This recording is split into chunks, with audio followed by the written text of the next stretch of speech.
सुखदार्यो जैन धर्मोस्तु मंगलम सर्वमंगल मांगल्यम सर्वकल्याणकारकम प्रधानम सर्वधर्मानां जैनम जयतु शासनम जैनम जयतु शासनम।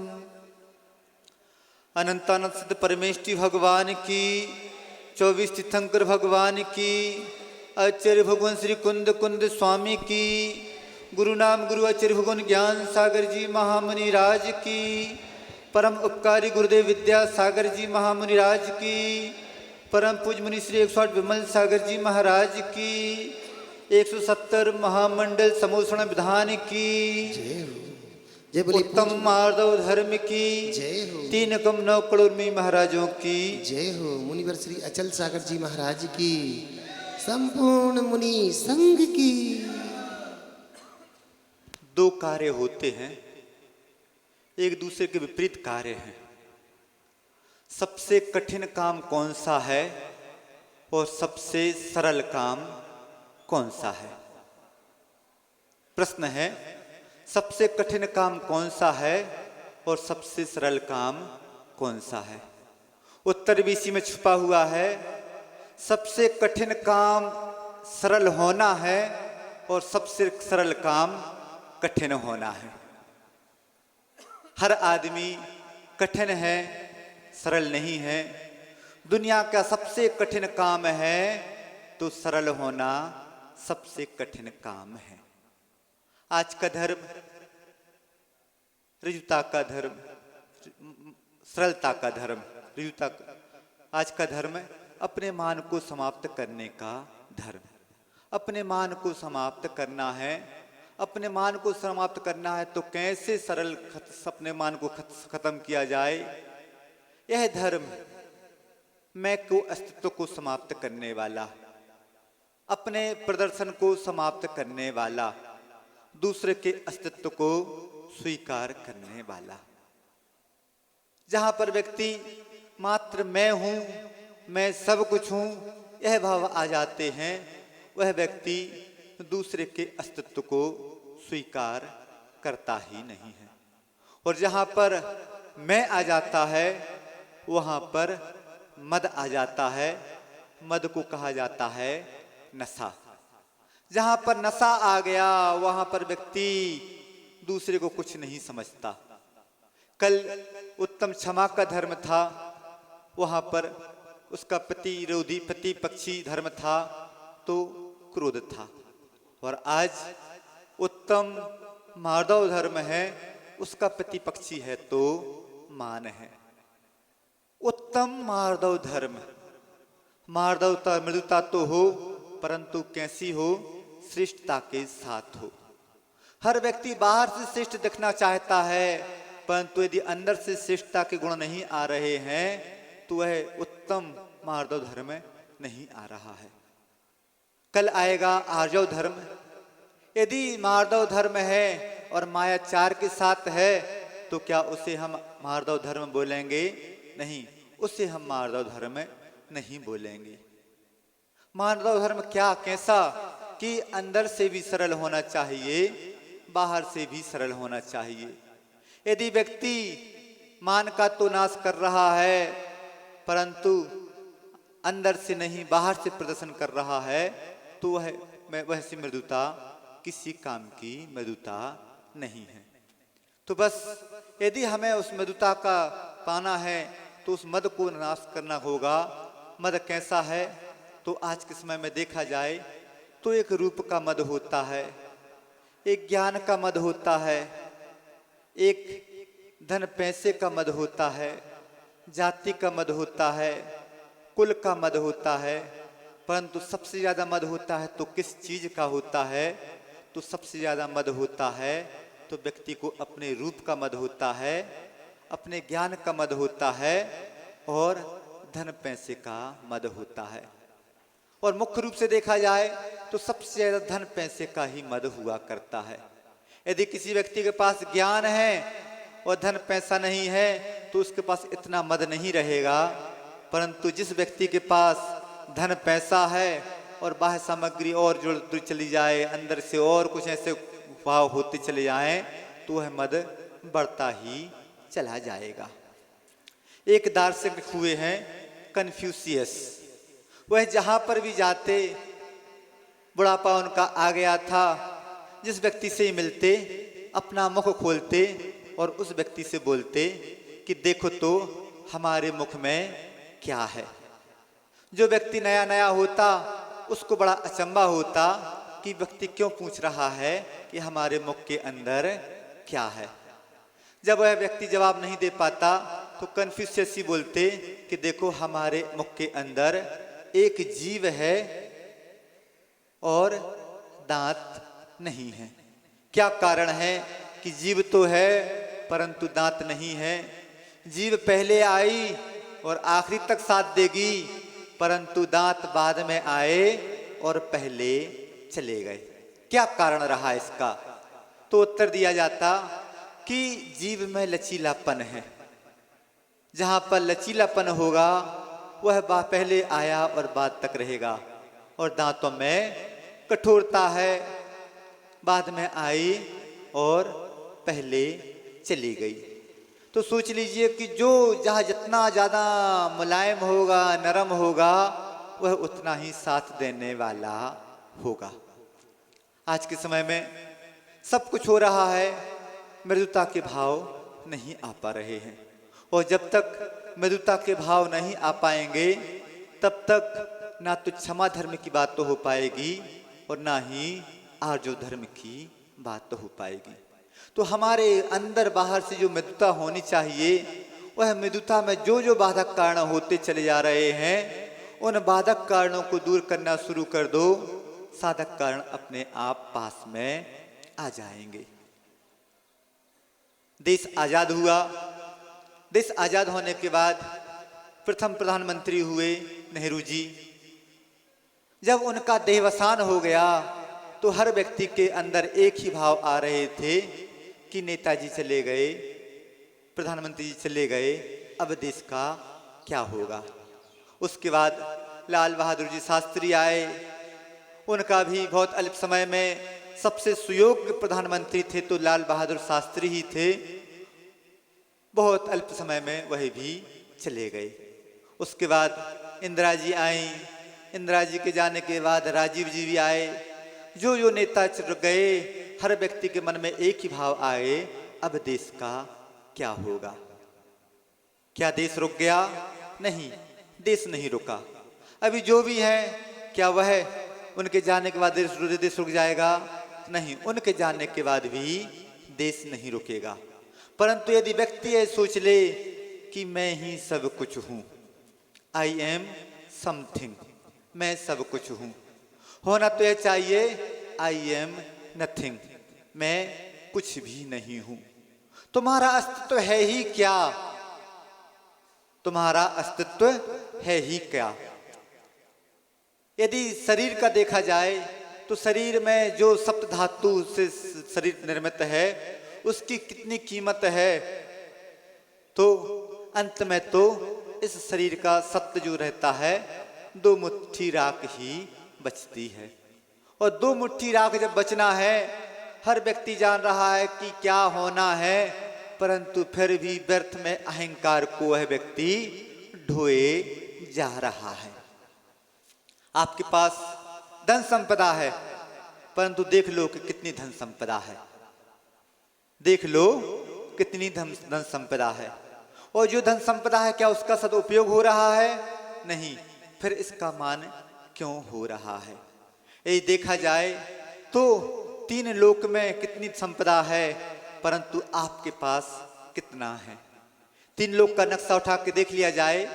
नक्शा में देखा जाए कि भारत कितना है, तो भारत छोटा सा है। उसमें आपका प्रदेश कितना है, तो आपका प्रदेश और छोटा हो गया। अब प्रदेश छोटा हो गया, अब जिला देखा जाए तो जिला देखने में भी नहीं आ रहा है। और जिला को कहीं देखने में आ जाए, अब आपका घर कितना है, क्या घर देखने में आ रहा है? नहीं, घर देखने में नहीं आ रहा है। आपकी धन संपदा देखने में नहीं आ रही है। और 3 लोक में हमारे पास है क्या? बिंदु बरोबर तो है नहीं, अणुमात्र तो हमारे पास कुछ है नहीं, परंतु अहंकार कितना होता चला जा रहा है, तो अहंकार तो मेरू के बराबर होता चला जा रहा है। अब सोच लीजिए कि जो धन संपदा जितनी भी है क्या स्थायी है? नहीं, कुछ भी स्थायी नहीं है। बात आती है कि लक्ष्मी आदमी का कितना साथ देती है। जब तक पुण्य साथ हो तब तक लक्ष्मी साथ देती है, और जिस दिन पुण्य का अभाव हो जाता है उस दिन अनिल अंबानी जैसे व्यक्ति भी दिवालिया होने का फार्म भर देते हैं। सोच लीजिए कितनी अकड़ थी उस व्यक्ति के पास, भाई भाई का विरोधी हो गया था उस धन संपदा को लेकर, परंतु जैसे ही पुण्य क्षीण हुआ, अब वह व्यक्ति ही बोल रहा है कि मैं तो अपने माँ की संपदा से, अपनी पत्नी की संपदा से अपना जीवन यापन कर रहा हूं। तो ऐसी धन संपदा उदाहरण दिया जा रहा है कि धन संपदा कुछ भी साथ देने वाले नहीं। साथ क्या देगा? तो साथ देगा हमारा पुण्य। आज के समय में व्यक्ति प्रदर्शन के लिए उस धन संपदा को बढ़ाता चला जा रहा है, और प्रदर्शन के लिए ही त्याग दान आदि कर रहा है। जब तक प्रदर्शन के लिए सब वस्तुएं होती चली जाएंगी तब तक आपका पुण्य बढ़ने वाला नहीं है। और जैसे ही पुण्य बढ़ना शुरू हो जाएगा तो धन संपदा तो बिना मेहनत के अपने आप पास आती चली जाएगी। ऐसे ऐसे उदाहरण सामने आते हैं कि जिस व्यक्ति का कोई अस्तित्व जैसा ही नहीं था और वह व्यक्ति कहां से कहां पहुंच जाता है। नूरजहां हुई शारजाह की पत्नी, रानी, महारानी, बेगम साहिबा। उसका इतिहास देखने में आता है, क्या उनका इतिहास था, जिसको जन्म लेते ही झाड़ियों में फेंक दिया गया, और उसके पुण्य ने ऐसा जोर मारा कि एक दिन वह भारत वर्ष की मलिका नूरजहां बनी। हनुमान जी के बारे में आता है कि जिसका जन्म गुफा में हुआ, परंतु कौन थे? कामदेव थे। मैना सुंदरी के बारे में आता है कि मैना सुंदरी कौन? जिसके कोड़ी से शादी करवा दी गई, परंतु उसका पुण्य देखिए कि आज जितने भी सिद्ध चक्र महामंडल विधान होते हैं तो सबसे पहला पद किसका होता है? श्रीपाल और मैना सुंदरी का होता है। तो जहां पर पुण्य है वहां पर सब कुछ है, और जहां पर पुण्य नहीं है वहां पर कुछ भी नहीं है। आप लोगों ने नाम सुना होगा सद्दाम हुसैन का। सद्दाम हुसैन 1990 के समय उसकी तूती बोला करती थी, जो बोल देता वह मान्य होता था, परंतु उसका अंत कैसा हुआ? फांसी चढ़ा दी गई, उसकी लाश को फेंक दिया गया। हिटलर का नाम सुना होगा, मुसोलिनी का नाम सुना होगा, नेपोलियन का नाम सुना होगा, परंतु जो व्यक्ति जितना तानाशाही रहा, जो व्यक्ति जितना अहंकारी रहा, उस व्यक्ति का अंत उतना ही बुरा हुआ। अब सोच लीजिए कि आपके पास है क्या, और फिर किस चीज का मान करना। क्या इतनी सुंदरता है आपके पास कि आप विश्व सुंदरी बन सकते हैं, मिस्टर इंडिया बन सकते हैं? ना तो मिस इंडिया बन सकते हैं, ना मिस्टर इंडिया बन सकते हैं। फिर सोच लीजिए कि आपके पास रूप में क्या है। ज्ञान में देखा जाए कि द्वादशांग के सामने हमारा ज्ञान कितना सा है, बिंदु भर भी हमारा ज्ञान नहीं है। केवल ज्ञान के अंग देखा जाए तो द्वादशांग का ज्ञान भी कुछ नहीं है, और द्वादशांग के सामने देखा जाए तो हमारा ज्ञान कुछ भी नहीं है। धन संपदा तो कुछ है ही नहीं, फिर भी इतना गर्व होता चला जाता है कि आदमी अकड़ के चलता है। एक खाई को लिखा था, अकड़ में था फुग्गा, फूल गया सो फूट भी गया। अकड़ में था गुब्बारा, फुग्गा, अकड़ में था जैसे ही फूलना शुरू हो जाता है और फूटना शुरू हो जाता है। जब तक गुब्बारा पिचका हुआ है, हवा नहीं भरी गई, तब तक वह उसका समाप्त नहीं होगा, अस्तित्व नहीं खोएगा।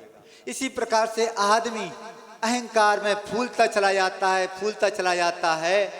किसी व्यक्ति ने कहा है कि अहंकार में आदमी फूल तो सकता है परंतु फैल नहीं सकता। और आज का आदमी फूल तो रहा है परंतु चाह रहा है कि मैं फैल जाऊं, मुझे हर कोई व्यक्ति मेरे अस्तित्व को स्वीकार करें। क्या उस व्यक्ति को हर कोई स्वीकार कर सकता है? जो व्यक्ति जितना मृदु होता है उस व्यक्ति को हर कोई व्यक्ति स्वीकार कर लेते हैं। उस व्यक्ति की पीठ पीछे भी प्रशंसा होती है। परंतु जो व्यक्ति अकड़ में रहता है, क्या वह व्यक्ति उसकी प्रशंसा होती है? नहीं। उस व्यक्ति की मुँह पर तो हर कोई व्यक्ति प्रशंसा कर देता है। सही प्रशंसा तो वही होती है कि पीठ पीछे उसकी प्रशंसा की जावे। बस दो चीज होती हैं, एक होता है बैंत और एक होता है बड़।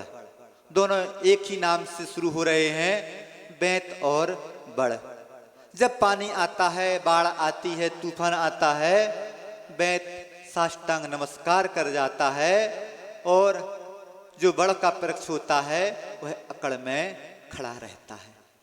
किसी व्यक्ति ने बैंत को उखड़ते हुए नहीं देखा होगा, परंतु जैसे जैसे पानी का तूफान आना शुरू होता है, बड़ के वृक्ष धराशाही होकर जमीन पर डले हुए मिलते हैं। हमें क्या बनना है? अपने यदि अस्तित्व को बचाना है तो हमें बैंत बनना है, बड़ नहीं बनना है। परंतु हर व्यक्ति अकड़ में है और अकड़ के साथ काम करता है। आप लोगों ने सुना होगा 3 व्यक्ति इतिहास में प्रसिद्ध हुए, एक द्रौपदी, एक रावण और एक दुर्योधन। द्रौपदी को अपने सौंदर्य का मान था, कुछ किसी को समझती नहीं थी। जब उसने अपना महल बनाया और महल को देखने के लिए दुर्योधन आया, उस समय उसने क्या शब्द बोल दिए। ऐसा व्यक्ति अहंकार में ही ऐसे शब्द बोल सकता है कि अंधे के पुत्र अंधे हुआ करते हैं। और आज द्रौपदी की उस समय क्या स्थिति बनी कि वह 2 शब्द बोले और उस 2 शब्द के कारण महाभारत रचा गया।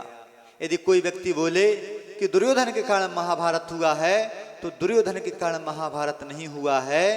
द्रौपदी के 2 शब्द के कारण के अंधे का पुत्र अंधा ही हुआ करता है, उसी के कारण उस द्रौपदी का चीरहरण हुआ और उसी के कारण महाभारत का युद्ध हुआ। रावण का उदाहरण आता है। रावण अपने मान में इतना फूल गया, सब समझाने वाले, भाई भी उसका विरोधी हो गया, पत्नी भी समझा रही है, परंतु रावण बोल रहा है कि हाँ मैंने सीता का हरण किया, गलत किया, परंतु अब मेरा मान की बात आ गई। मैं एक बार राम को जीत लूंगा और सीता को वापस कर दूंगा। क्या हुआ? कहा जाता है 10 लाख पूत 1.25 लाख नाती, जा रावण घर दिया ना बाती। तो सोच लीजिए कि कितना उसका पति नारायण था, कम वैभव नहीं था, परंतु क्या हुआ? कुछ हाथ में आया। आज ऐसे मानी व्यक्ति का कोई व्यक्ति नाम भी रखना पसंद नहीं करता। अब आ गया दुर्योधन का। दुर्योधन, महाभारत का युद्ध होने जा रहा है, समझाया जा रहा है। श्री कृष्ण भी पहुंच गए समझाने के लिए कि तुम यदि 5 गांव भी दे देते हो तो युद्ध नहीं होगा। परंतु उस समय उस दुर्योधन ने क्या जवाब दिया? दुर्योधन जवाब दे रहा है कि 5 गांव तो छोड़िए, मैं सुई की नोक के बराबर भी जमीन नहीं दूंगा। जो व्यक्ति इतनी अकड़ में होता है वह व्यक्ति अपने अस्तित्व को ही समाप्त कर बैठता है। बात चल रही है कि यदि मृदुता आए तो कैसे हमारे जीवन में मृदुता आए। अभी पूज्य भाव सागर जी महाराज ने आचार्य ज्ञान सागर जी महाराज का उदाहरण दिया। आचार्य ज्ञान सागर जी की मृदुता थी तो कैसी थी? उन्होंने अपने मान का मर्दन किया तो कैसे किया? बहुत कुछ यदि देखें तो उनके जीवन चरित्र से हम कुछ शिक्षा ग्रहण कर सकते हैं। कहाँ पर 80 साल के वृद्ध और कहाँ पर 24-25 साल के युवा मुनि। आचार्य ज्ञान सागर जी महाराज अपने उस आत्मधर्म को प्राप्त करना चाहते थे और उनको मालूम था कि यदि मुझे समाधि करनी है, निर्विकल्प समाधि करनी है, संलेखना पूर्वक मरण करना है, तो इसमें सबसे बड़ा बाधक तत्व क्या है? तो यह पद ही सबसे बड़ा बाधक है। उन्होंने अपने उस पद को छूटा करने का विचार बना लिया, संघ के सामने बात रखी, परंतु वहां देखिए कि आचार्य ज्ञान सागर जी महाराज की मृदुता और आचार्य विद्यासागर जी महाराज की निर्लोभता, निरीहता। संघ के सामने बात रख दी गई कि सुयोग शिष्य तो विद्याधर ही है, विद्यासागर जी ही हैं, उनको पद देना चाहते हैं, और उस समय उन्होंने उस पद को ठुकरा दिया। जब आचार्य ज्ञान सागर जी महाराज को इस बात को बहुत पीड़ा हुई कि मेरा योग शिष्य ही पद को लेना नहीं चाह रहा है, आचार्य ज्ञान सागर जी महाराज उस समय उनके जो धर्मानुरागी बोला गया अभी भैया जी ने, तो बस जो उनके बहुत करीब वाले भक्त थे, ताराचंद जी, सेठ हुकुमचंद जी, भागचंद जी और भी हुकुमचंद लोहाड़िया आदि, उनके सामने बात रख दी गई कि मैं चाहता हूं कि मैं अपने पद का त्याग करूं, परंतु विद्यासागर जी उस पद को लेना नहीं चाहते। इसके माध्यम ऐसे में तो हमारी समाधि बिगड़ जाएगी। जब वह गुरु विद्यासागर जी महाराज के पास गया तो बोला गया कि महाराज आप पद को स्वीकार क्यों नहीं कर रहे हैं? तो और समय उन्होंने आचार्य महाराज विद्यासागर जी महाराज ने, मुनि महाराज ने जो जवाब दिया कि मैं परिग्रह में उलझना नहीं चाहता हूँ, मैं सरलता चाहता हूँ, मैं मृदुता चाहता हूँ, मैं ऐसी कोई जिम्मेदारी नहीं चाहता, मैं तो यह चाहता हूँ कि वह अविनाशी पद मिले, मैं विनाशी पद नहीं चाहता हूँ। उस समय उन शिष्ट वर्ग ने बोला कि महाराज ऐसे में तो आप अपने गुरु की समाधि बिगड़वा देंगे। आचार्य महाराज ने एक ही जवाब दिया कि नहीं, मैं अपने गुरु की समाधि कभी भी कैसी ही स्थिति आ जाए, मैं अपने गुरु की समाधि बिगड़ने नहीं दूंगा। उस समय बोला गया कि आचार्य महाराज क्या आचार्य दक्षिणा नहीं, गुरु दक्षिणा नहीं दोगे? आचार्य महाराज ने बोल दिया कि जो कुछ भी है सब गुरु का ही दिया हुआ है। जब गुरु महाराज ने उनको आगम की आज्ञा का ज्ञान कराया, गुरु के उपकार को बताया गया, तो बस उस समय उन्होंने उस पद को सहर्ष स्वीकार कर लिया। पद स्वीकार कर लिया गया। योग मुहूर्त में उस आचार्य पदारोहण का कार्य हुआ शुरू। आचार्य पदारोहण, आचार्य पद दिया जा रहा है। आचार्य ज्ञान सागर जी महाराज जी ने स्वयं उठकर उन विद्यासागर जी महाराज को उठाया और उस आचार्य के पद पर, आसन पर उनको बिठाल दिया। और आचार्य पद की क्रिया करने के बाद, आचार्य पदारोहण करने के बाद स्वयं जाकर उन मुनि महाराज के आसन पर बैठ गए। आचार्य महाराज जी भी अपने पद पर से उठे, अपने आसन से उठे और जहां पर बैठे हुए थे उसी आसन पर जाकर के बैठ गए। उस समय आचार्य ज्ञान सागर जी महाराज तो मुनि महाराज हो गए थे। मुनि ज्ञान सागर जी महाराज जी ने संघ के साथ में बात रखी, सभी सभा के सामने बात रखी, क्या आचार्य पद का जो आचार्य आसन है वह खाली रहेगा? नहीं, वह तो अब आचार्य महाराज संघ के नायक हो गए हैं, वही उस आसन पर बैठेंगे। और उस आसन पर उनको फिर से बैठा दिया गया। आचार्य महाराज की नम्रता देखो कि वह भी अपने गुरु के पास ही जाकर प्रत्याख्यान लेते थे, परंतु गुरु महाराज भी उनसे ही प्रत्याख्यान लिया करते थे। एक बार की बात है, सेठ भागचंद जी महाराज, भागचंद जी सोनी ज्ञान सागर जी महाराज के पास पहुंचे और बोलते हैं कि महाराज आप अजमेर पधारिए। उस समय ज्ञान सागर जी महाराज जी ने क्या उत्तर दिया कि भैया मैं अब संघ का नायक नहीं हूं, अब संघ के नायक आचार्य विद्यासागर जी महाराज हैं। जो कुछ परमिशन लेना है, जो कुछ चर्चा करना हो, अब आप उन्हीं के पास जाकर इस प्रकार की चर्चा कीजिए। यह होता है कथनी और करनी में साम्य। कथनी करनी में किसी प्रकार का भेद है ही नहीं। चतुर्दशी का पर्व आया, प्रतिक्रमण की हुआ। प्रतिक्रमण करने के बाद ज्ञान सागर जी महाराज, आचार्य महाराज सिर झुकाए हुए नीचे अपना देख रहे हैं, बैठे हुए हैं। और आचार्य ज्ञान सागर जी महाराज उन आचार्य महाराज की 3 प्रदक्षिणा दे रहे हैं। 3 भक्ति पूर्वक उनको नमस्कार किया। नमस्कार करने के बाद उनके बार बार चरण स्पर्श किए, अपने माथे को उनके चरणों में रख दिया और उनके दोनों हाथ उठाकर अपने मस्तक पर रख लिए। अब सोच लीजिए कि हजारों वर्ष का इतिहास देखा जाए तो मृदुता का उदाहरण, ऐसा उदाहरण क्या देखने में आया? नहीं, ऐसा उदाहरण भूतो न भविष्यति। हम लोग भी उसी मान को जीतने के लिए निकले हैं। मान को जीत तो नहीं पा रहे हैं, परंतु उस मान को जीतने का प्रयास तो कर रहे हैं। और आप लोग भी यदि उन मुनि महाराजों की संगति में आ जाएंगे तो आपका वह मान भी कम होना शुरू हो जाएगा।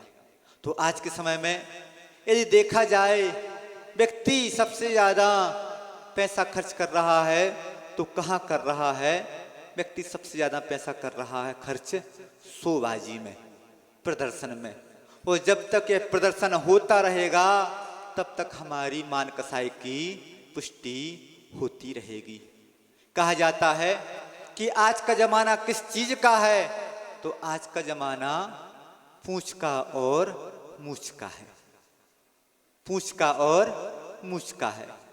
यदि कोई व्यक्ति हम लोगों के पास आए और उससे पूछा ना जाए तो उस व्यक्ति को, जो कितने ही परम भक्त क्यों ना हो, परंतु यदि पूछा नहीं गया तो देखो तो महाराज के पास गए और किसी प्रकार से पूछ परख ही नहीं हुई।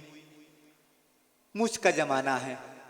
थोड़ा सा कुछ ऐसा काम हो जाए, एक व्यक्ति का उदाहरण पढ़ने में आया। एक व्यक्ति किसी निम्न व्यक्ति के, मध्यम वर्ग व्यक्ति के पास गया और जहां पर वह व्यक्ति पहुंचा, उस व्यक्ति ने देखा कि मेरे योग्य बैठने के लिए आसन इस व्यक्ति के पास है ही नहीं। उस व्यक्ति के हाव भाव को देखते हुए उस व्यक्ति ने उस कुर्सी के ऊपर एक कुर्सी और लगा दी। वह व्यक्ति बोलता है, सेठ जी आपके योग्य आसन तो मैं दे नहीं सकता, परंतु क्या करूं, मेरी ही मजबूरी है कि मैं आपको अपने सिर पर बिठा भी नहीं सकता। आज का हर व्यक्ति दूसरे व्यक्ति के सिर पर बैठना चाह रहा है। क्या संभव है? नहीं, संभव नहीं है। दूसरे के सिर पर बैठा भी जा सकता है तो कैसे बैठा जा सकता है? दूसरे के सिर पर वह व्यक्ति ही बैठ सकता है जो व्यक्ति जितना ज्यादा मृदु होगा वह व्यक्ति दूसरे के सिर पर बैठ सकता है। बस बात है उस मृदुता की। परंतु आज के समय में मृदुता कैसी होनी चाहिए? मृदुता होनी चाहिए आचार्य ज्ञान सागर जी महाराज जैसी। और मृदुता कैसी होनी चाहिए? आचार्य विद्यासागर जी महाराज जैसी भी। आचार्य महाराज जो कुछ भी कार्य होते हैं, हर व्यक्ति को मालूम है कि आचार्य महाराज का इतना पुण्य है कि उस पुण्य के माध्यम से ही वह कार्य होते हैं। परंतु कितने ही बड़ा से बड़ा काम क्यों ना हो जाए, अंत में आचार्य महाराज एक ही बात बोलते हैं कि जो कुछ हो रहा है गुरु महाराज की कृपा से ही हो रहा है। तो जो कुछ हो रहा है सब गुरु महाराज की कृपा से हो रहा है। जो कुछ हो रहा है सब धर्म की कृपा से ही हो रहा है। जो कुछ हो रहा है सब पुण्य की कृपा से ही हो रहा है। परंतु आज का व्यक्ति बोल क्या रहा है? मैं यह कर रहा हूं। अभी पढ़ने में आया था कि फोन पर सबसे ज्यादा बोलने वाला शब्द कौन सा है? तो फोन पर सबसे ज्यादा बोलने वाला शब्द है मैं। हेलो कम बोला जाता है, मैं शब्द सबसे ज्यादा बोला जाता है। तो जहां पर मैं शब्द आ गया वहां पर अहंकार आ गया। यह मैं शब्द ही है, यह अहंकार शब्द ही है, अहम का शब्द ही है कि जो हमें परमात्मा से दूर कर रहा है। जब तक अहम का विसर्जन नहीं होगा तब तक हमें अहम की प्राप्ति भी नहीं होगी। अहम का विसर्जन हो गया मद का विसर्जन, और अहम की प्राप्ति हो गई अपनी आत्मा की प्राप्ति। और आत्मा की प्राप्ति, जिस व्यक्ति को आत्मा की प्राप्ति हो गई वह व्यक्ति एक ना एक दिन परमात्मा जरूर बन जाएगा। तो सोच लीजिए कि क्या बीच में आ रहा है, हमारे और भगवान के बीच में अहंकार ही आ रहा है। व्यक्ति मंदिर जाता है, मंदिर जाता तो सबसे पहले क्या करता है, उस देहरी के ही पैर पड़ता है। इसका मतलब क्या हुआ कि मैं अपने अहंकार को मंदिर के बाहर ही छोड़ के आ रहा हूं।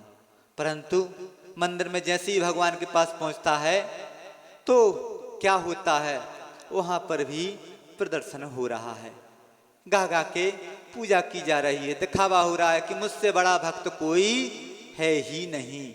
अपनी धन संपदा का प्रदर्शन हो रहा है, अपने पहनावा ओढ़ावा का प्रदर्शन हो रहा है, और 10 लक्षण पर्व आए हैं, बात आ रही है मधुता की। परंतु इन 10 लक्षण धर्म में भी सबसे ज्यादा महिला वर्ग के द्वारा भी जो ऐसे ऐसे आभूषण वस्त्र आभूषण का प्रदर्शन होता है कि महीना के 3 साल के 355 दिन में वह प्रदर्शन नहीं होता जो इन 10 दिनों में प्रदर्शन होता है। तो बस यदि हम भगवान के पास आ रहे हैं, भगवान के दर्शन करने आ रहे हैं, तो उन इंद्रभूति के समान हमारे अहंकार का विसर्जन होना चाहिए कि वह इंद्रभूति गौतम गणधर जो बने किस लिए जा रहे थे भगवान के पास। भगवान के पास तो जा रहे थे कि मैं भगवान को वाद विवाद में हरा दूंगा, महावीर को, और उनके जितने भी अनुयायी हैं सब मेरे अनुयायी हो जाएंगे। परंतु जैसे ही मान स्तंभ के दर्शन करते हैं, मान गल जाता है, सम्यक दर्शन की प्राप्ति हो जाती है और अपना सर्वस्व उन भगवान महावीर के चरणों में समर्पित कर देते हैं। क्या ऐसे आप लोगों के भाव आए कि मैं अपना सर्वस्व क्या सर्वस्व समर्पित करना है, बाहर की धन संपदा नहीं समर्पित करना है, आपको तो अपने अंदर के विकारों को समर्पित करना है। एक हाई को लिखा था, खुद के लिए तरासा पत्थर सा खुदा हो गया। खुद के लिए तरासा पत्थर सा खुदा हो गया। खुद के लिए तराशना है तो कैसा तराशना है, पत्थर का जैसे विकार निकलता चले जाते हैं और मूर्ति का रूप ले लिया जाता है, ऐसे ही हम अपने विकारों को उन प्रभु के चरणों में समर्पित कर देंगे तो हम भी एक ना एक दिन भगवान बन जाएंगे। तो बस भगवान के चरणों में क्या प्रार्थना होनी चाहिए, दुनिया के सामने कैसी भावना होनी चाहिए, आई एम समथिंग की बात नहीं होनी चाहिए, आई एम नथिंग की बात होनी चाहिए। जो व्यक्ति जितना अपने मान को समाप्त करता चला जाएगा वह व्यक्ति उतना ही दूसरों के सिर पर चढ़ता चला जाएगा। मान को समाप्त करना है तो कैसे करना है, तो मान को समाप्त करने के लिए कहा गया है कि दूसरों के गुण देखना शुरू कर दो। दूसरों के गुण देखना जिस व्यक्ति ने शुरू कर दिया वह व्यक्ति उन गुणों को ग्रहण करने का भाव भी रखेगा। बस पहला कारण है कि जो व्यक्ति दूसरे के गुण देखेगा उस व्यक्ति के अंदर उतनी ही मधुता आती चली जाएगी। दूसरी बात है भगवान के गुणगान करना शुरू कर दो, बस अपने आप मधुता आना शुरू हो जाएगी। तीसरी बात है कृतज्ञता। जिस व्यक्ति के अंदर जितनी कृतज्ञता होगी, दूसरे ने हमारे ऊपर उपकार किया है, उस उपकार को जो व्यक्ति जितना याद रखेगा वह व्यक्ति उतना ही मृदु होगा। और तीसरी बात, चौथी बात, दूसरों की कमी ना देखें, दूसरों की गलती ना देखें, अपनी ही कमी देखें, अपनी ही गलती देखें। जो व्यक्ति अपनी कमी देखेगा वह व्यक्ति उतना ही मृदु होगा। हर व्यक्ति के पास एक ना एक गुण है और हर व्यक्ति के पास एक ना एक दोष भी है, परंतु होता क्या है, हर व्यक्ति अपने गुण को तो दूसरों को दिखाना चाहता है, और दूसरों के दोष को देखना जानता है। जब तक हम अपने गुणों को दिखाना शुरू कर देंगे, दिखा रहे हैं और दूसरों के दोष को देख रहे हैं, तब तक व्यक्ति अकड़ में रहेगा।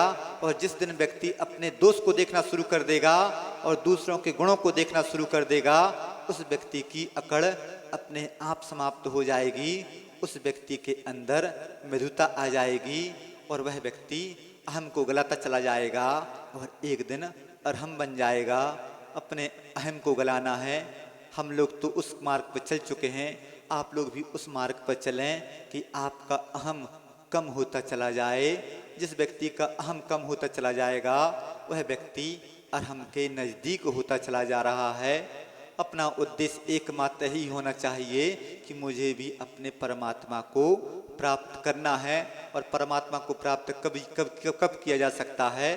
तभी किया जा सकता है जब व्यक्ति अपनी बुराइयों का विसर्जन शुरू कर देगा। और सबसे बड़ी बुराई क्या है? मद सबसे बड़ी बुराई है। जो नशा छाया हुआ है मैं का, हर व्यक्ति मैं कर रहा है और अपने गुणों को पाने से दूर होता चला जा रहा है।